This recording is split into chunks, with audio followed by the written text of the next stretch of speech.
কি সুন্দর কিছু গাছপালা আমাদের এই লোকেশনের দিকে, এই এরিয়াতে।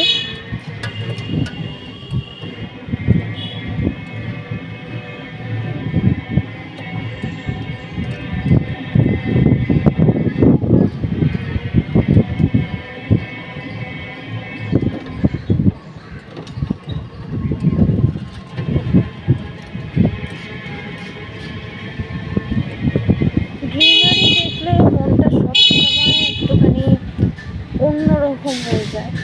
অ্যান্ড আমি রিয়েলি চেষ্টা করছি যে আপনাদের সবাইকে এই গ্রিনারিগুলো দেখাবো।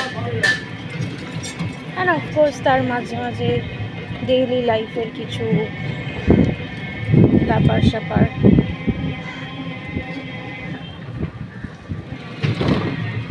যে আমাদের রিক্সা চালক,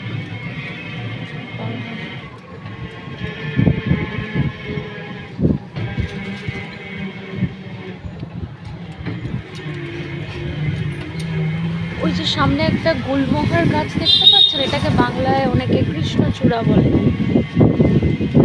গাছটা কিন্তু খুব সুন্দর, এবং যেভাবেই হোক না কেন আমরা যারা ক্লাইমেট চেঞ্জ নিয়ে, যারা এনভায়রনমেন্ট নিয়ে কনসিয়াস, তাদেরকে কিন্তু এই গুলমোহর গাছটাকে খুবই সেভ করা উচিত।